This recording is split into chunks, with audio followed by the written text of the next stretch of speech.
habang binabalikan ng bansa ang mahalagang tagumpay ng taong 2025.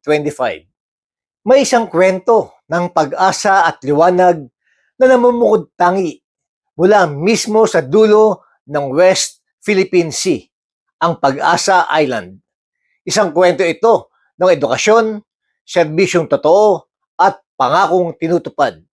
Nasa ilalim ng bagong Pilipinas. Walang komunidad at lalong walang bata ang maiiwan sa dilim. Sa pagsunod sa direktiba ni Pangulong Ferdinand Marcos Jr.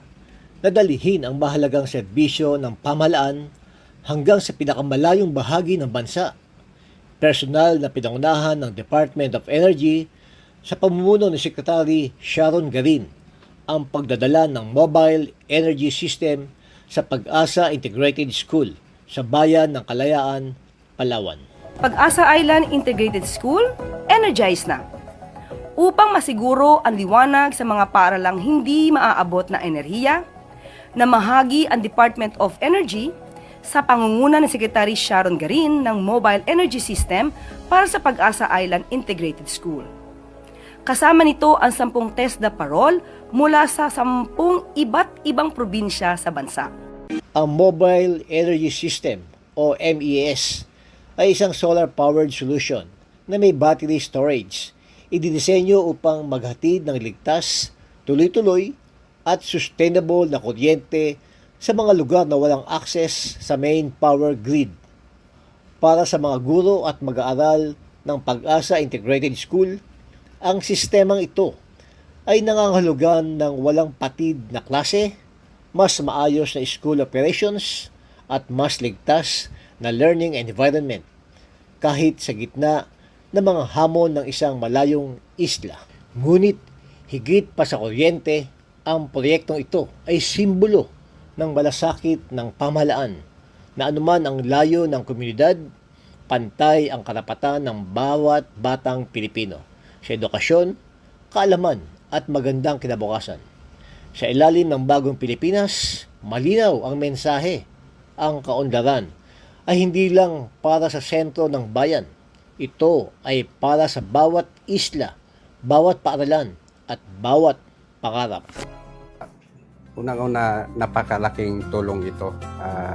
Years back, marami ng mga previous administration naman, pangarap na namin na magkaroon ng talagang 24 hours na kuryente sa Pag-asa Island.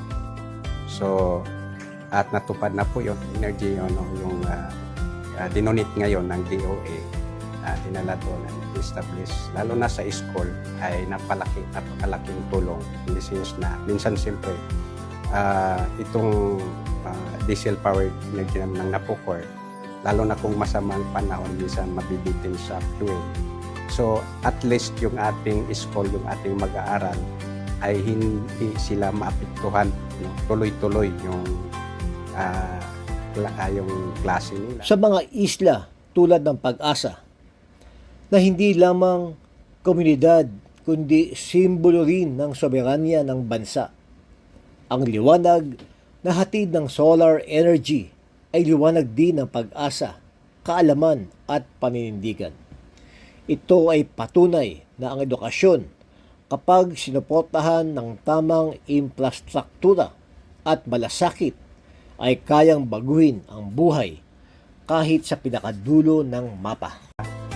Nung dumating po ang mobile energy system, nandun po ako sa eskwelahan at kami po ay sobrang natuwa sapagkat alam namin na napakalaking bagay na maaring maitulong ng mobile energy system, lalong-lalo na sa amin sa paaralan, sapagkat alam naman natin ngayon na ang pagtuturo ay lalong mas mabilis, mas madali at mas epektibo kapag mayroong kuryenteng ginagamit, lalo-lalo na during the delivery of instruction ng mga teachers po natin na gumagamit po ng TV. Napakalaking tulong po nito sa amin sapagkat kami pong mga teachers, kahit kami po ay nasa malayong isla, gumagamit pa rin po kami ng mga technologies such as TV, laptops, and projectors. Especially ako bilang science teacher, hindi ko naman basta-basta ibibigay sa mga bata yung concept. Kaya we use TV po. So paano ba mapagana ng TV? Kailangan po natin ng kuryente. At ang mobile energy system po ay isa sa napakalaking tulong sa amin sa Pag-asa Integrated School sapagkat isa siya sa mga source of energy. It is a renewable source of energy. Mga kaserbisyong tagumpay, ang kwentong ito ay mula sa Pag-asa Island ay paalala sa atin na ang tunay na serbisyo ay hindi nasusukat sa laki ng proyekto, kundi sa lawak ng naaabot nitong buhay. Sa bawat ilaw na nagbubukas ng silid-aralan, may batang nangangarap. Sa bawat serbisyong naihahatid, may kinabukasang binubuo. Ako po si Adol Divina at ito ang serbisyong tagumpay, serbisyong totoo, serbisyong may malasakit, serbisyong umaabot hanggang sa pinakadulong isla ng bayan. Sa bawat umaga, kami naririto. May ininitapang sa bawat hakbang mo. Sa simpleng salita, sa munting gawa. Paglingkod sa'yo'y aming panata. Lahat ng pagsubok, di namin iiwasan.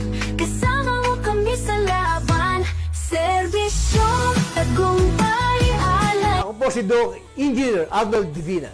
At ako naman po si Aida Gonzalez and we are your hosts here on Tagumpay It's All Good.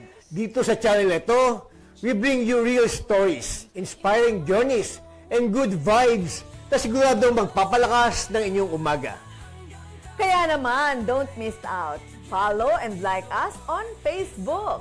And don't forget to subscribe to our YouTube channel. Just search Tagumpay It's All Good.